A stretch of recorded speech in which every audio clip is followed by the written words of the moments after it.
On va retrouver Adeline et Jean-Baptiste de retour pour qu'ils vont nous dire pourquoi il faut participer à cette consultation. Mais si vous avez finalement bien suivi tout ce qui s'est passé et tout ce qui a précédé, vous avez tout compris normalement, il n'y a plus besoin de vous motiver. Mais je pense que Jean-Baptiste et Adeline le feront également.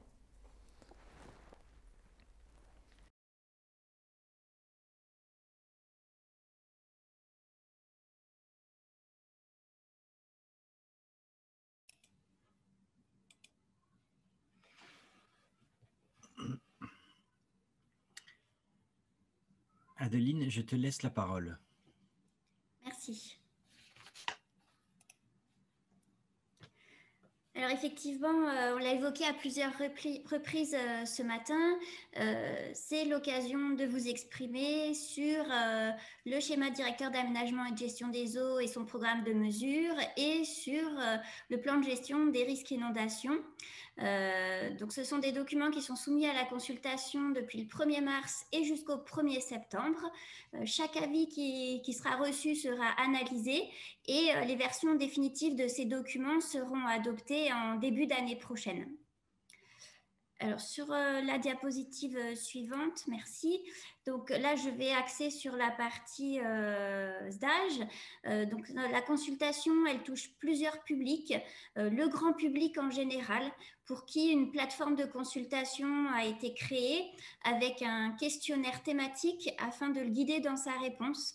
Et vous pouvez y retrouver des fiches de synthèse qui rappellent les enjeux du bassin, les réponses proposées sur le stage en 2 pages, donc un peu les grandes thématiques qui ont été abordées ce matin.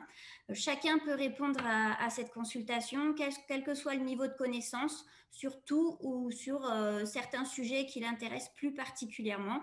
Donc cette plateforme, alors vous avez deux possibles. Dessus, vous pouvez répondre à la consultation sur le stage et à la consultation sur le PGRI. Donc, au-delà du grand public, les avis des acteurs de l'eau comptent particulièrement. Et parmi eux, la réglementation nous demande de distinguer les assemblées. Alors, il s'agit des chambres consulaires, des conseils départementaux régionaux, des commissions locales de l'eau, des EPAGE, des EPTB, les établissements publics territoriaux de bassin, aussi les parcs naturels régionaux. Donc, pour ces assemblées-là, ces structures, elles ont 4 mois pour nous répondre. Donc, vous avez jusqu'à début juillet, si vous êtes concerné, pour nous répondre par voie délibérative. Au-delà de ce sous-ensemble des acteurs de l'eau, tous les acteurs de l'eau sont invités à s'exprimer. Je pense aux fédérations de pêche, aux syndicats de bassin versant, aux structures porteuses de SCOT. Donc, vous êtes intéressés, vous êtes concernés par le stage, on l'a vu ce matin. Donc, n'hésitez pas à nous communiquer votre avis, ce que vous jugez utile, ce que vous proposeriez d'ajuster par rapport aux enjeux que vous rencontrez. Pour y répondre, il y a donc cette plateforme qui est plutôt adaptée pour le grand public. Donc, si vous ne vous retrouvez pas dans ce mode de réponse, il n'y a pas de souci pour nous envoyer un message à l'adresse sdage@aesn.fr.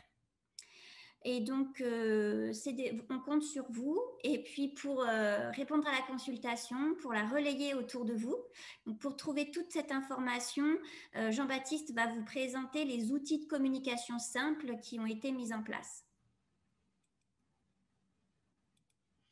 Oui, merci Adeline. Alors, donc plusieurs outils pour vous aider à mieux comprendre et à mieux en parler, mieux relayer cette consultation. Tout d'abord, le site internet, bien sûr, de l'Agence de l'eau Seine-Normandie, eau-seine-normandie.fr.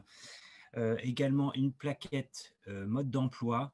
Alors, mode d'emploi de la consultation, comment y répondre selon les cas. C'est la petite icône que l'on voit à gauche de l'écran. Également, une campagne sur les réseaux sociaux qui est à relayer aussi sans modération. L'idée étant de tisser des liens entre les enjeux de l'eau, les solutions possibles, les illustrations de ceux qui ont fait des choses, et vous êtes nombreux sur ce sujet. Et une nouveauté qui va arriver le 15 mars, une nouveauté nationale à l'échelle de toutes les agences. Ce sont Ouvrez les oreilles, 16 podcasts tous les 15 jours qui vous permettront d'écouter l'eau et d'écouter les rivières. Sur le plan un peu technique et par thématique, les thématiques que l'on vous a exposées ce matin, il y a des fiches focus. Donc, c'est des fiches de synthèse qui sont écrites dans un langage compréhensible de tous et par tous sur les enjeux du bassin et les réponses qu'apportent le SDAGE et le PDM. Et enfin, eh bien, il y a ces journées, ces forums des acteurs de l'eau et d'autres webinaires, dont un qui est destiné aux porteurs de SAGE, les commissions locales de l'eau et les maîtres d'ouvrage qui sont porteurs de SAGE, qui aura lieu lundi matin notamment. Voilà, vous pouvez également relayer cette consultation dans vos gazettes ou sur vos réseaux sociaux autant que vous le souhaitez. Nous vous transmettrons l'ensemble des outils nécessaires si vous ne trouviez pas tout ça déjà sur le site de l'Agence de l'eau.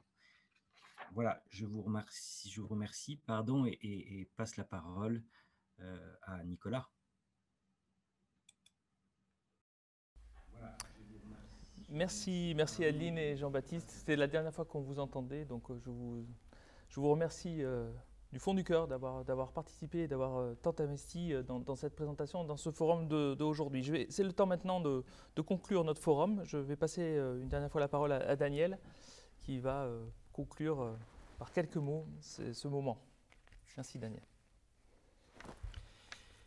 Oui, merci Nicolas. Il me revient la lourde tâche de clôturer ces débats, de ne pas clôturer le sujet puisqu'on voit qu'il est extrêmement vaste. Mais en tout cas, j'aurais retenu de nos échanges ce matin que nous avons ensemble à relever un challenge. Et sans la mobilisation de tous, nous ne pourrons pas y parvenir. Alors, il y a peut-être quelques données qui vous ont échappé ou en tout cas qui sont passées très rapidement ce matin. Et je voudrais quand même rappeler, même si c'était les toutes premières diapos d'Adeline, de rappeler qu'il s'agit du troisième et dernier cycle avant 2027, échéance où l'ensemble des membres de l'Union européenne avaient convenu d'atteindre 100% de bon état écologique des masses d'eau sur le territoire de l'Union. Et donc, après 2027, en fait, l'Union n'a pas déterminé de plan de marche. Et donc, nous avons en quelque sorte l'obligation de réussir et d'atteindre des objectifs et démontrer en tout cas que tous les moyens ont été déployés pour y parvenir. Et si on regarde les résultats de l'état des lieux de 2019, on voit qu'on en est quand même assez éloigné et que la situation est quelque peu préoccupante, puisque nous étions à 32% de masse d'eau en bon état à l'échelle du bassin, et pour notre territoire en particulier, nous n'étions qu'à 27%. Alors, comme cela a été dit ce matin, si nous ne faisons rien, c'est 18% qui nous attendent dans 6 ans de bon état. Vous voyez qu'on est quand même très très éloigné des 100% qui ont été initialement projetés par l'ensemble des pays membres de l'Union, à laquelle la France a adhéré évidemment en son temps. Alors, l'ambition de ce troisième cycle, c'est d'atteindre à minima 52%, donc ça veut dire une marge de 20% à conquérir dans les 6 ans qui viennent. Et cette marche, elle est quand même assez élevée et que nous ne pourrons pas y arriver et ne pourrons pas relever ce challenge et répondre à cet enjeu sans une mobilisation de tous les partenaires, de tous les acteurs, avec des changements ambitieux pour y parvenir. Alors, différents outils sont mobilisables. C'est d'abord en changeant les comportements de tous les citoyens, mais c'est également en mobilisant tous les acteurs et en les accompagnant au travers de dispositifs financiers qui peuvent vous être apportés pour de l'animation, et à la fois pour sensibiliser, mais également pour accompagner vos projets. C'est de mettre en place ensemble des projets ambitieux sur le territoire dans tous les domaines qui nous ont été présentés ce matin, mais ils ne sont pas exclusifs, mais nous avons de nombreux challenges à relever et de nombreux porteurs de projets et de nombreux projets dans les cartons qui nous semblent tout à fait intéressants et ambitieux, ou en tout cas à la hauteur des objectifs du SDAGE. Et bien sûr de mobiliser tous les outils. Alors on a parlé des outils réglementaires, mais également les outils financiers au travers du 11e programme de l'Agence de l'eau, dont les modalités vont légèrement évoluer suite à cette adoption du SDAGE pour encourager les orientations nouvelles qui sont inclus dans ce SDAGE et plus spécifiquement parmi les sujets dont on parlera cet après-midi, le volet pluvial. Alors même s'il était déjà traité dans le 11e programme lorsqu'il a été adopté, il y a de nouvelles dispositions qui vont permettre d'accompagner, mieux accompagner et être innovant dans un domaine qui est complètement nouveau et qui mobilise des acteurs que nous n'avions pas toujours, avec qui nous n'avions pas toujours des relations directes, notamment l'urbanisme, puisque parfois dans les grosses collectivités, ceux qui sont en charge de l'urbanisme et ceux qui étaient en charge de l'eau et de l'environnement ne sont pas toujours dans les mêmes services ou avec des sujets de préoccupation qui ne semblaient pas être concordants. Et donc, nous avons à mobiliser et à sensibiliser un nouveau public, de nouveaux acteurs. Alors, ils sont déjà actifs dans un certain nombre sur certains territoires. Néanmoins, nous devons les associer à la démarche et aux enjeux du SDAGE à la fois sur la problématique pluviale, mais également sur le volet risque inondation tel que ça a été présenté en fin de matinée. Donc nous comptons pour y parvenir sur la mobilisation de tous. Alors on a vu au travers des différents exemples que nous avons des solutions, certainement pas à tout, mais en tout cas nous avons des solutions et des savoir-faire à mobiliser, à valoriser, à mieux faire connaître, comme le disait Maurice Lombard tout à l'heure, à faire partager des expériences innovantes, qu'elles soient sur notre territoire ou sur d'autres, de façon à réussir ce challenge en mettant en place un programme ambitieux pour répondre aux objectifs du SDAGE et à sa feuille de route. Donc en tout cas, pour le portage de tous vos projets, l'Agence de l'eau restera à vos côtés, à la fois pour vous conseiller et pour vous accompagner financièrement sur les projets qui resteraient éligibles et prioritaires au titre de la politique de l'agence qui rejoint celle du SDAGE, bien évidemment. Et nous serons à vos côtés pour relever tous ensemble ce défi. Je ne voudrais pas terminer sans remercier tous les partenaires et tous les participants dans des conditions qui sont parfois un peu complexes lorsque nous sommes en distanciel. Mais en tout cas, globalement, j'espère que vous avez retenu, vous passez un bon moment ce matin, en tout cas instructif. Merci aussi à l'équipe technique qui nous a accompagnés aujourd'hui pour cette première partie du forum.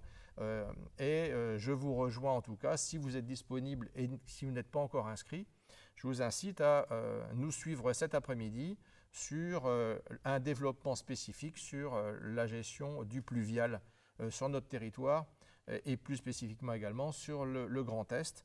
Et donc en tout cas, un grand merci à tous et puis je vous dirai à la prochaine fois et pour les plus assidus à cet après-midi.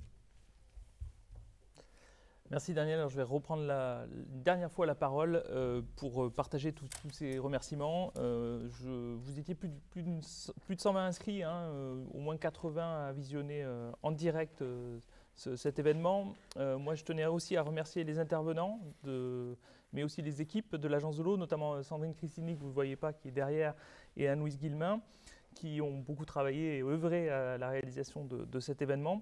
Merci pour le soutien technique de Teclis également. Je vous rappelle que le replay ainsi que toutes les présentations seront disponibles sur notre site internet.